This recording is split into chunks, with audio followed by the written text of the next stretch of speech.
All right, so before we get started, first things first, as always, be sure to hit subscribe, like this video, comment on this video, just interact with it, just let us know that you guys are paying attention. Give us some more information on what you guys would like to see coming to you. If you've got a request, if you want us to go over something, or if you want us to just do some goofy videos, whatever the case may be, just let us know.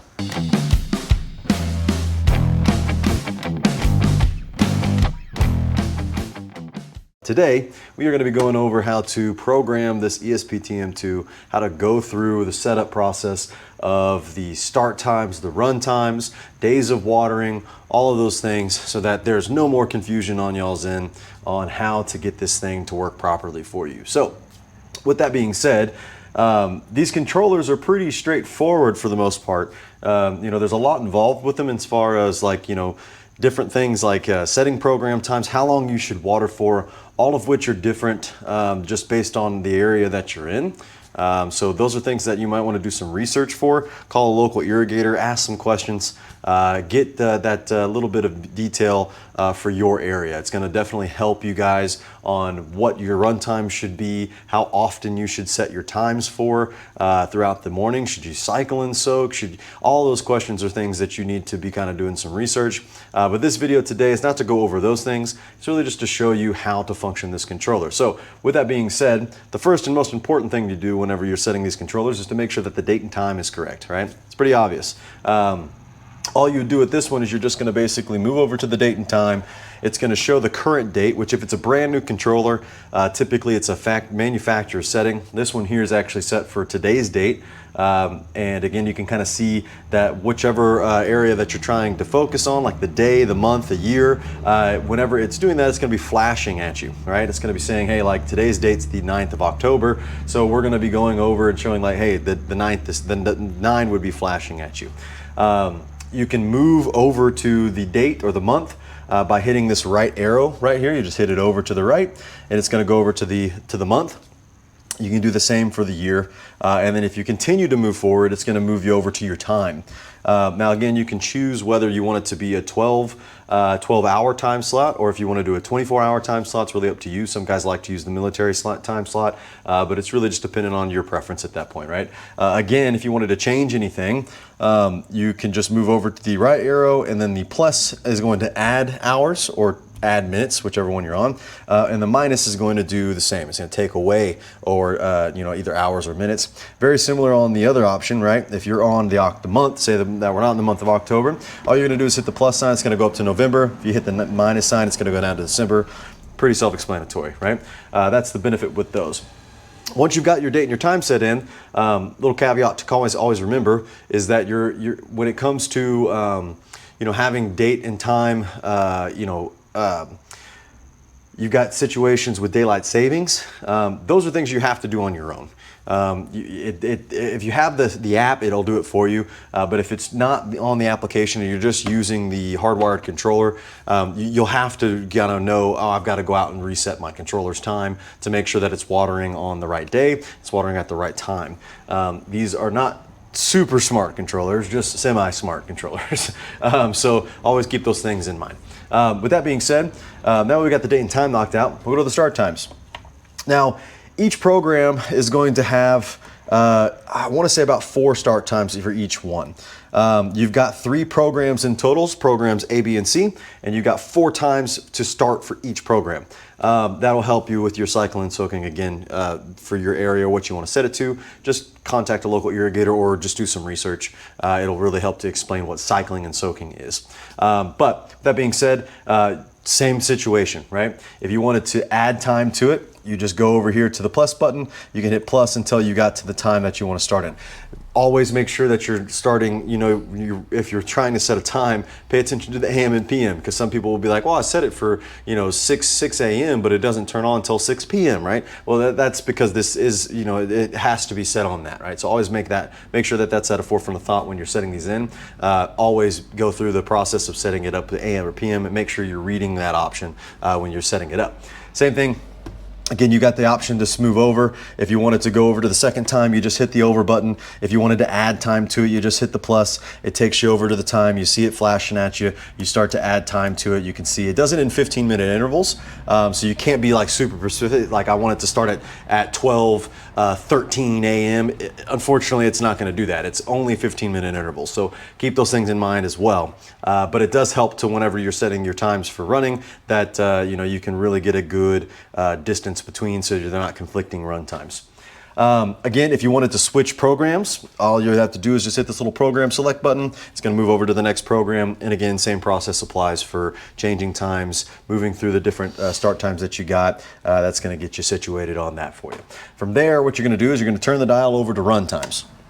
Run times are specific for each zone. Depending on how many zones you have, that's going to be the number of run times that you want to set for. Like this specific controller, this has 10 zones in total. It's a fairly large property, or a little bit larger than your average home. So it's got 10 zones on the property. You're going to be setting your run times zone specific, right? So saying like I've got zone 1, it's my flower beds. I want to set my times for that specific zone, right? Same situation applies. If it's flashing at you, it means that that's what you're going to be changing.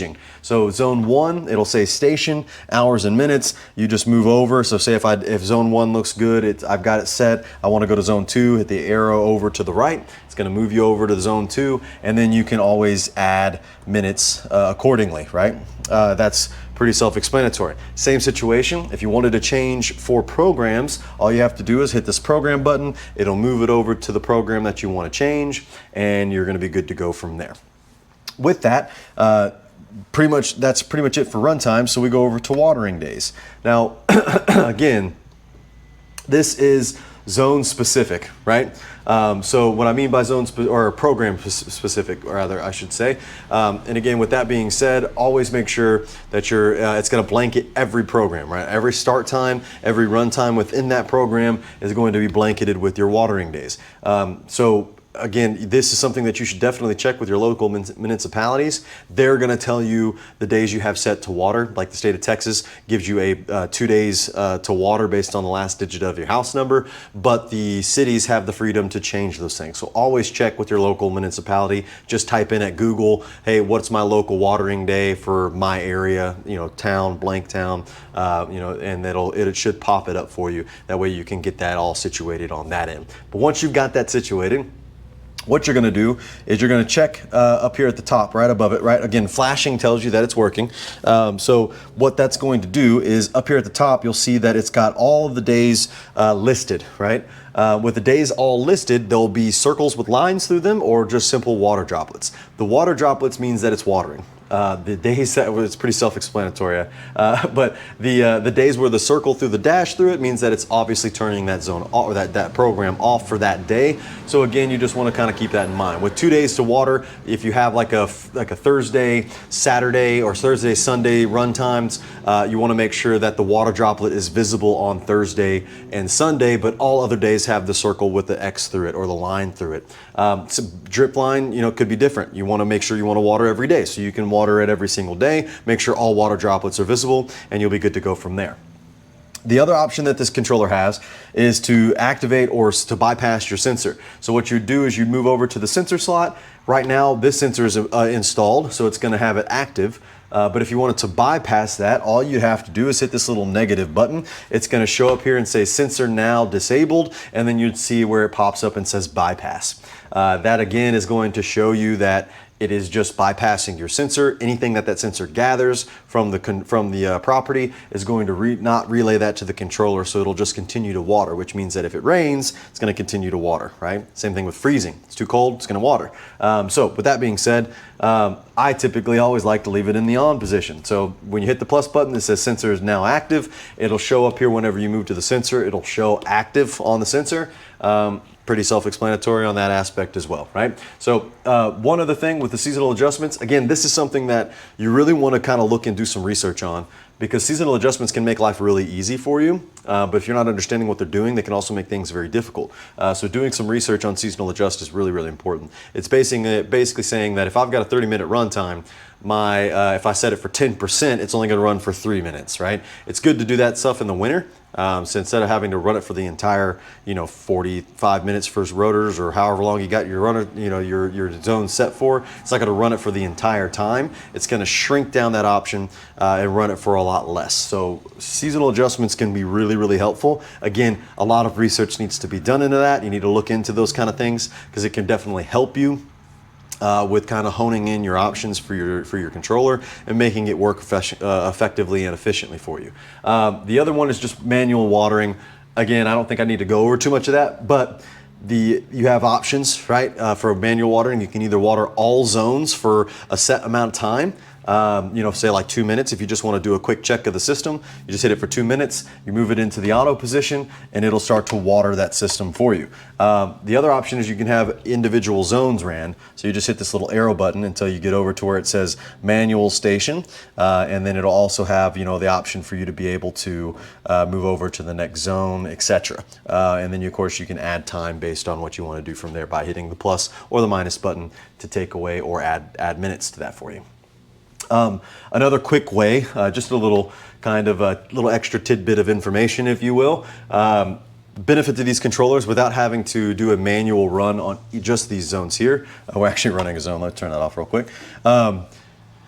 Is that you can run the program without actually having to do a manual watering. So instead of having to go to manual watering and hit all zones for the set amount of time, you can actually run your program by just hitting the arrow button and holding it down. So if you just hold that arrow button down, it'll say manual program started, and it'll actually run through your entire program that you have set for the system. It's going to run just for what it's scheduled. Doesn't mess with any of your times, any of your dates, your start times.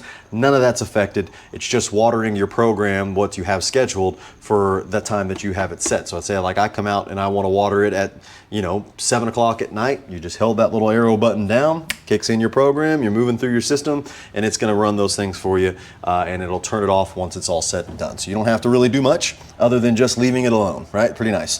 The auto button, again, is what you should always leave it in.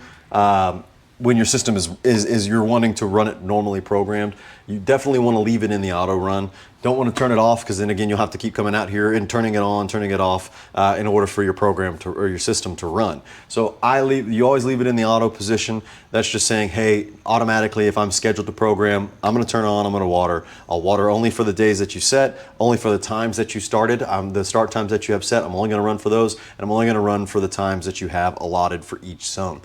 So big plus with that. Again, we're going to do a separate video on the wireless sensor that we can go over what that offers. Again, not everybody has a sensor. I do recommend you get a sensor. It just makes life, again, making life very easy for you to be able to run through some things and not have to worry too much about your system. If it's too cold, if it's raining, it'll handle everything for you. So it's a big benefit to have a sensor. Highly recommend it. This one here is the WR2, or the Rain Bird WR2, which is a wireless rain and freeze sensor. Takes a battery on the actual receiver, or not the receiver, but rather the sensor itself. It has a battery that then relays all this to the sensor and relays it to your controller. Turns things off if it's too cold. There's a lot involved with this that you can kind of customize yourself as far as temperatures and rainfall, but we'll go over that a little bit later. It's not going to be a very long video. It's very short on this, but that's what we'll talk about that as well. That being said, thank you guys so much for tuning in. Really do appreciate you guys watching this video. Y'all's support allows for us to continue to make these videos, so please give us a like, give us a follow, subscribe to our content, hit the bell for getting notifications whenever we put out new videos. We're trying to put out as much content as possible for you guys. So a lot of people like the little videos of me having the GoPro strapped to the chest and just seeing what a day-to-day life in an irrigator's like. So with that being said, again, thank you guys so very much. We really appreciate y'all's support. Y'all make it a great day.